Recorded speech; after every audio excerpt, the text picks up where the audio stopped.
everyone, I'm Jane Clark from BrandSwan, and today we are here with Bongai Malloy, and she was nominated by a friend named Elaine, and her story is quite impressive, not just impressive, but impactful. So Bongai, you grew up in Zimbabwe, and Elaine says that you've witnessed firsthand the horror of child marriages in the community. Girls are married off at a very young age if the parents can't afford to keep them in school. Elaine also says that you created this nonprofit and you work tirelessly to save one girl at a time. And these girls are all creating such an impact in the world. Importantly, they are paying it forward in their communities that other girls can also be saved. Bongai is the biggest heart and is so smart about creating ways to amplify her reach, adding to the resources available to save the girls. And she said, I hope to see her recognized. And here we are. So thank you, Elaine, for letting us know about Bongai. Do you want to tell us a little bit about how it kind of started and maybe like an impactful moment you can share with us? Sure. Thank you so much for having me here. And I just want to say thank you to Elaine for recognizing me. So yes, I was born and raised in Zimbabwe. My mother and father, they had 11 children. So I was number 4 of 11, 8 girls and 3 boys. Grew up not living too far from my grandparents, my mother's parents. So we would see them every day. One day we were sitting home and this young girl came to my grandfather's house. She was married off by her parents in exchange for 10 cows. So meaning that my grandfather gave her parents 10 cows, and in exchange, she was supposed to marry this man. My grandfather was 85 at the time. So she was forced to marry this old man, and she was only 12. We developed a friendship with her since we were the same age. And she told us that her ambition was to become a nurse. She wanted to become a nurse. So anyway, she would cry to us all the time. And this went on for 2 years.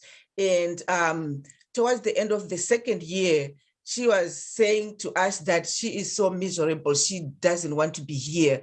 And sometimes we'll cry with her because that bothered us to see her crying, to see her not able to go to school. And she wanted to go to school. So she told us that she wanted to run away, but please don't tell, our grandfather that we knew that she was going to run away. So we said, no, we promise we won't tell him. We won't tell anyone. So sure enough, a couple of days later, she picked up her little bag and she ran away.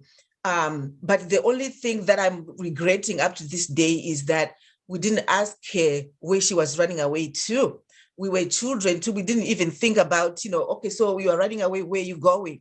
So my hope for her today is that I hope wherever she ran away to, that hopefully another family took her and she was able to go to school and she was able to continue her, aspiration to become a nurse, which I hope she is a nurse up to today, but I don't know.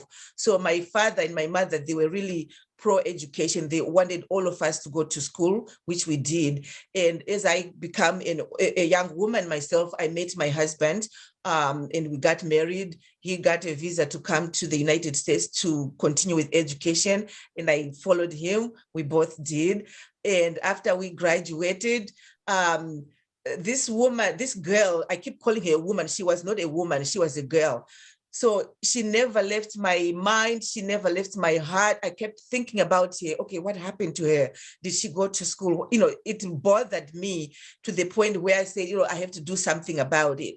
And I think the social work in me, the caring heart that I have, I said, okay, I think we can, start a nonprofit organization so that I can help girls in this situation. And I named it American and African Youth Leadership Foundation End Child Marriages because I am a citizen of Zimbabwe and I'm also a citizen here. So I care about the youth in both continents.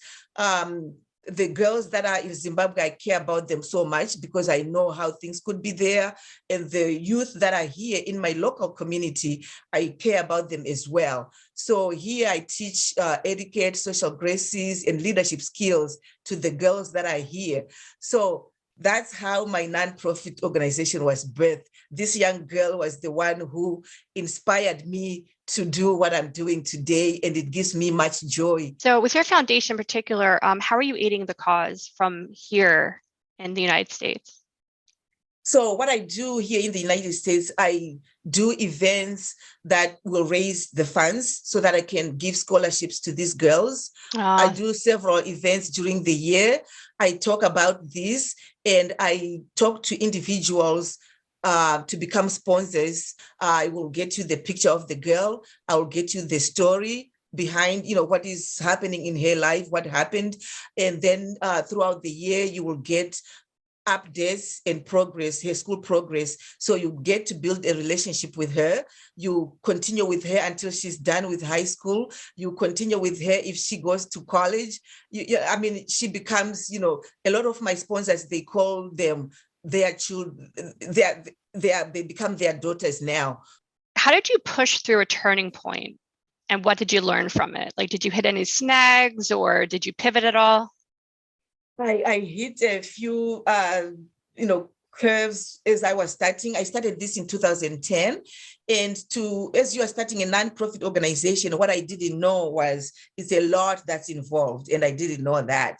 I found out when I was already in it, and there was no turning back because I really wanted to do this. So thank God my husband was very supportive. And in the beginning, most of the things that I was doing was coming from our own personal savings. And we were working hard to do this. And of course, family members, friends will be like, are you crazy? What are you doing? You think this is going to happen? It's not going. Forget about this. You can't save everybody. You can't save this community. So you hear all those, and sometimes you'll be like, maybe I really cannot. But then your heart keeps telling you that, yes, you can. Even if I cannot save the whole community, whoever I can save, is good enough. So I kept on going, and I kept on going. And as I kept talking about this story, I kept on gaining supporters, sponsors, and it kept going and it kept going. I started off with 5 girls that were in the program, and time went on. We kept on going, we kept on going, we kept on growing. And I can tell you that now I have 90 girls that are in the program. I have 20 girls that already finished and they are working. Most of them are school teachers. Some are nurses. Some are business people. I have a lot of girls that are in culinary. They went to culinary school. So now they are big chefs in restaurants. Some of them started their own restaurants. So when I look back, I said, wow, although I'm not able to save this whole community, but I have a big group of girls that I can say they are where they are because of me. So that makes me, I think, that's a big success for me. You answered my next question. How do you define success? And I think you just nailed it. Thank you so much for agreeing to do this